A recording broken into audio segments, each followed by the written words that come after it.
Salut, salam, labas, vous allez bien? Yoma, aujourd'hui, on est arrivé au jour numéro 27. Et le jour 27, on est arrivé à la lettre waouh. Alors, la lettre waouh, c'est une lettre. Est-ce qu'il existe en français? Oui, il existe en français. Est-ce que l'on entend plus souvent? Pas beaucoup, mais il existe. Hein. Je vais vous trouver des mots français où vous allez l'entendre vraiment le wa dedans. Pardon. On peut la présenter avec la lettre française W. Alors, ça se prononce comment le waouh? Alors, ça se prononce comme dans le mot wallaby.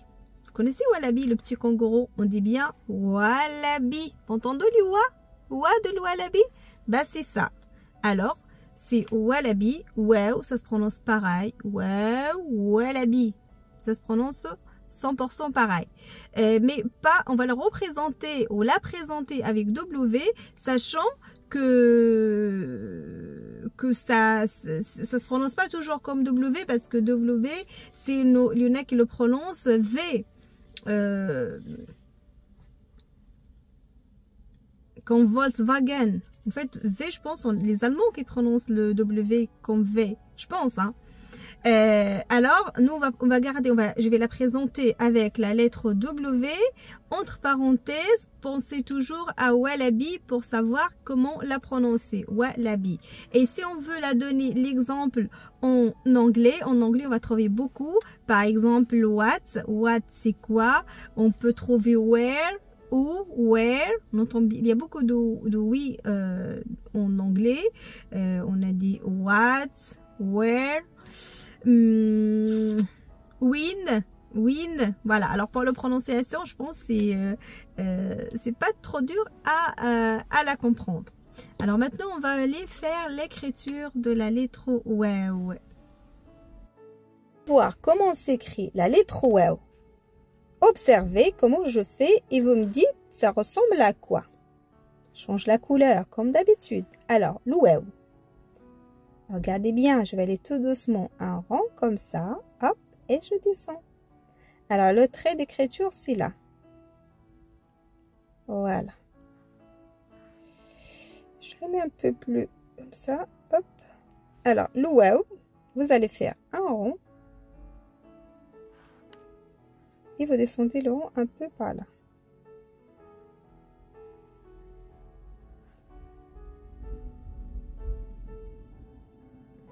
Vous le descendez par là.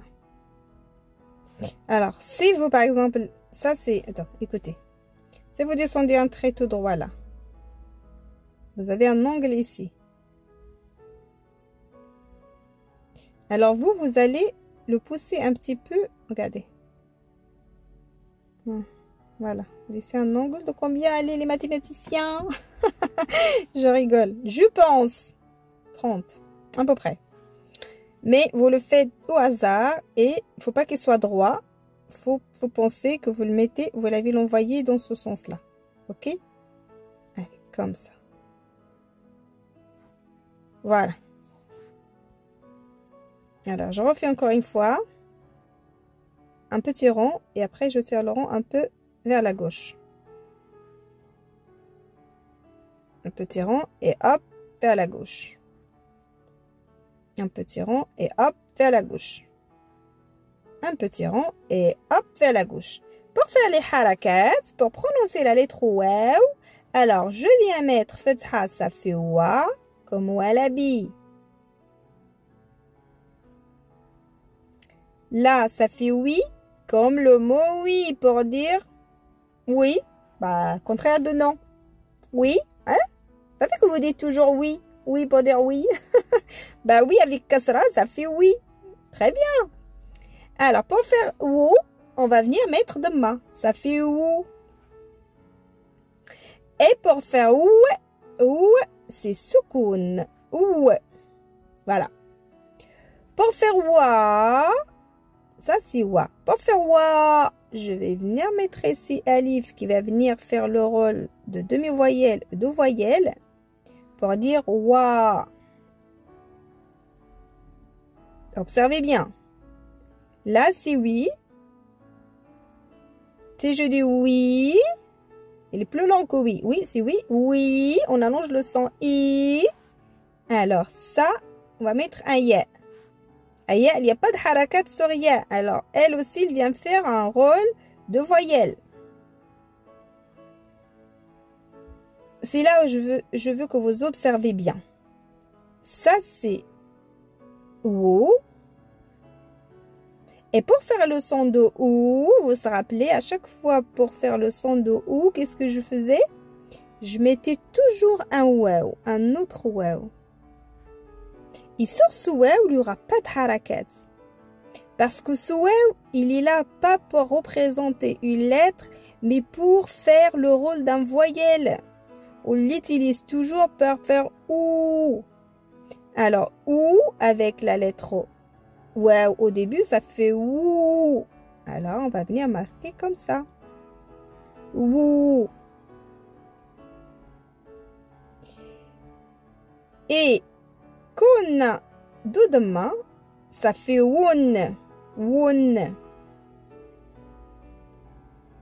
Wun.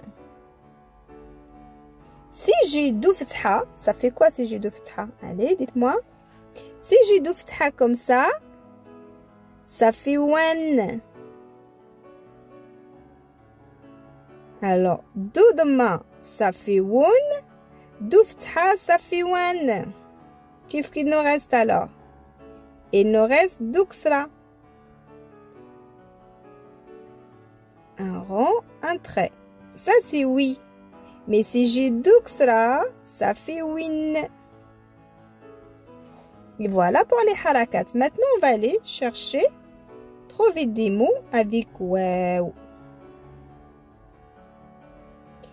Alors, waouh, c'est parmi les lettres qu'on va venir attacher toujours à droite, mais on va venir jamais faire comme ça. Jamais il est attaché à gauche.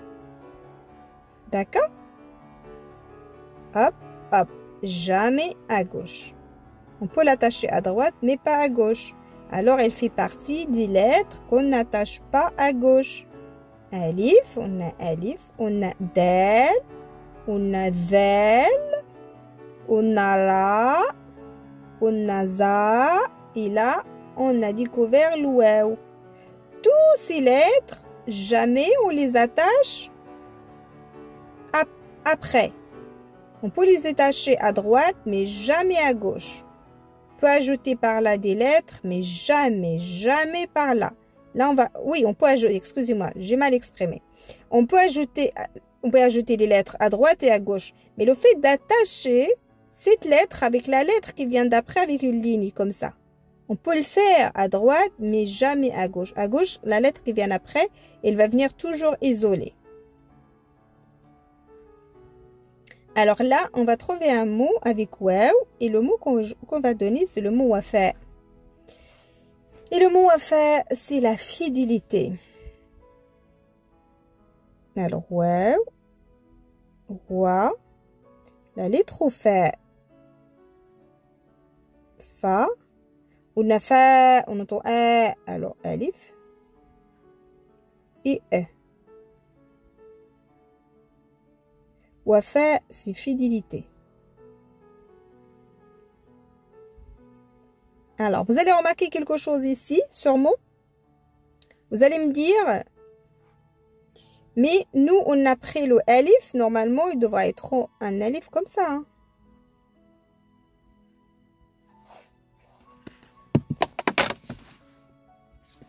Alors, là, vous allez pouvoir me dire une observation, une remarque. Parce que le alif, en fait, on ne l'a pas appris comme ça, alif, en fait.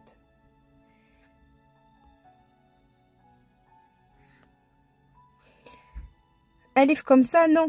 On ne l'a pas appris. Là, on a enlevé le alif, le trait de alif, on a gardé seulement hamza. Alors ça, c'est des exceptions en arabe. Parce qu'on peut trouver des mots qu'on va trouver, par exemple, après alif. Il y aura un autre alif comme ça. Et des fois, on va trouver qu'il y a alif pour faire A. On va venir trouver alif comme ça.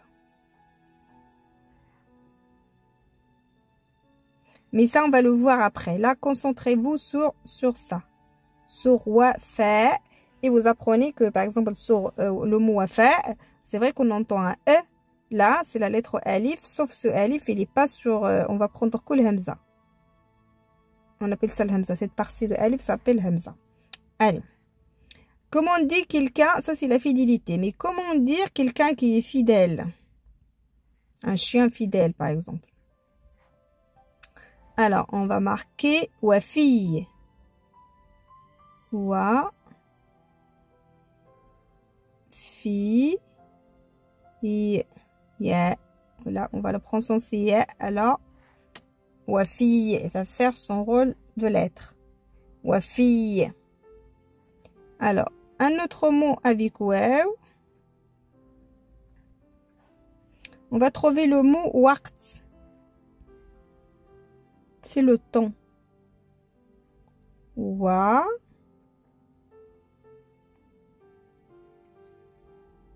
Qaf.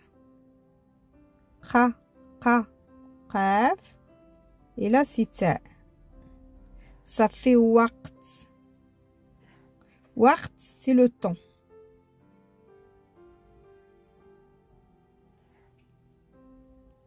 On peut trouver aussi warda. Warda, c'est une fleur. Wa. Ra. Da. Alors, vous remarquez, warda, le mot warda, fleur. Tous les mots sur fleur, ils ne se relient jamais à gauche. Alors, il n'y a pas de trait là, il n'y a pas de trait là. Et après le dal, on ne va pas venir relier non plus. Alors, vu que ça signifie warda, ça finit par un tsa qui est muet. Warda. Si on ne veut pas qu'il soit muet, on va venir mettre harakat. Des fois, on trouve muet. Alors, dans la lecture, on va dire warda. Mais si on trouve, par exemple, que le tsa, il y a des harakat sur tsa, là, ça va signifier wardatun. Ça, tu te rappelles de ça? C'est ça en mot petit. Ça se prononce comme cette ti là. Ti. Alors, wardatun. Wardatun, c'est fleur. Et vous allez remarquer, on ne relie pas là, on ne relie pas là, on ne relie pas là, on ne relie pas là. À gauche, on ne relie pas. On ne relie jamais après le waw. On ne relie jamais après la lettre ra. On ne relie jamais après la lettre dal. Et du coup, le tsa, à la fin, on est obligé de la mettre comme ça parce qu'on ne va pas venir la relier avec la lettre qui vient après. Un autre mot avec waw au début. On va venir trouver walad. Walad, c'est garçon. Walad. Wa. Lam. Walad. Walad, c'est garçon.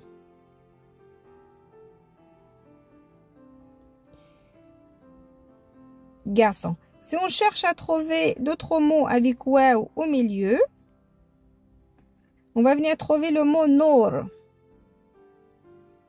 Nour. Alors. Nour. C'est lumière. Et pourquoi je vais vous donner cet exemple? Parce que sur nour, on ne l'entend pas le waw. Mais il est composé quand même avec. Nour. Mais le waw ici, il n'y a pas de harakat. Regardez. Il y a harakat sur nous, il y a harakat sur ra, mais pas sur waw. Alors le waw ici, est-ce qu'il va faire son rôle de lettre comme wa? Est-ce qu'on va la prononcer? Non.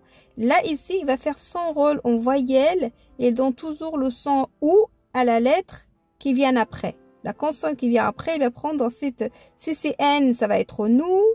Si c'est M, ça va être mou. Si c'est D, ça va être doux. Si c'est... Voilà.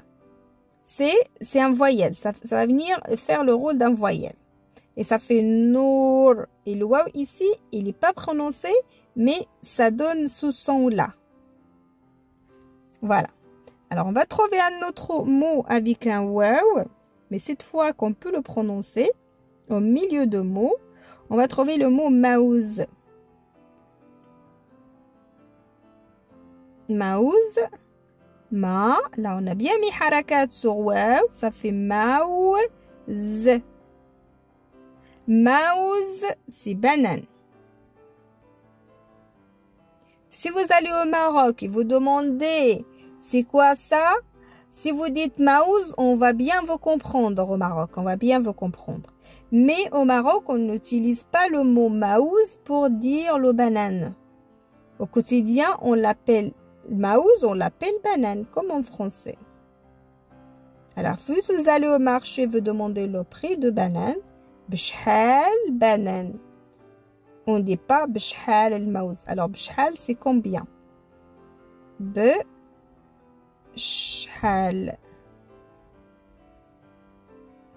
B'shhal. B'shhal banane.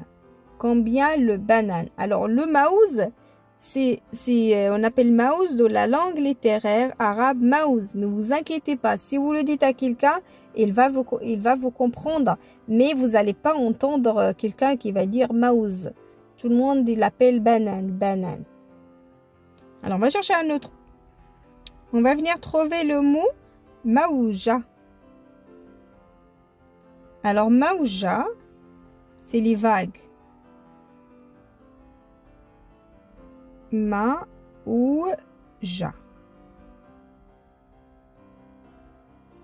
Maouja, c'est vague. Le ta ici, il est muet. Je ne vais pas la prononcer. Mais si je mets harakat sur ta, on peut le trouver comme ça dans des livres. Alors, ça fait maoujatoun. Maoujatoun, les vagues. Et même on dit ça comme ça. Hop, on appelle ça mutamaouij.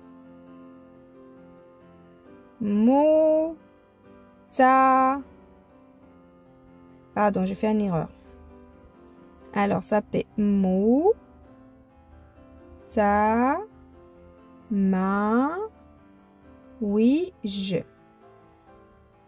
Mutamaouij. Mutamaouij.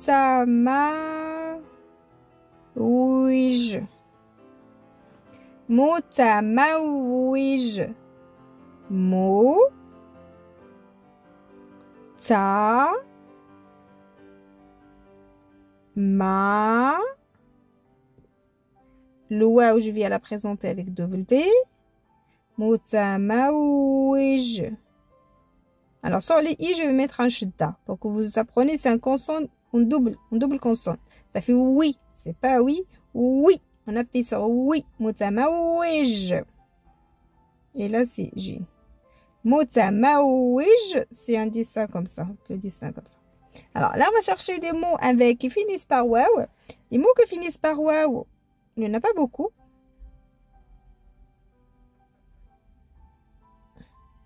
Mais une fois les verbes conjugués, oui, il y en a beaucoup qui finissent par waouh. Alors, on peut trouver les mots qui finissent par waouh comme... Déjà, le mot qu'on a fait hier, c'était il. Et il, c'est huwa.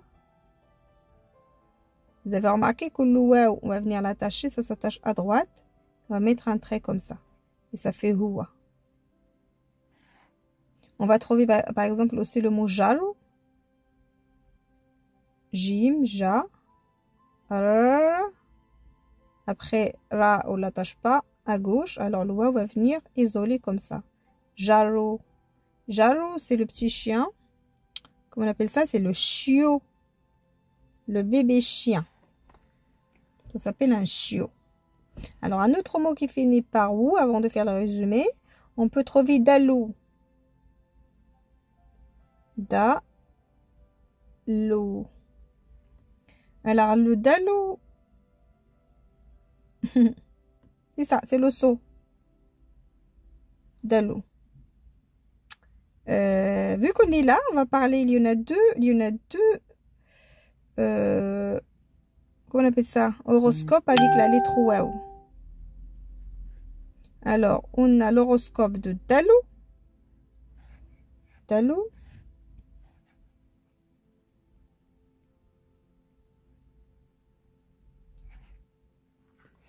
Alors, Dalou, on a dit c'est l'osso.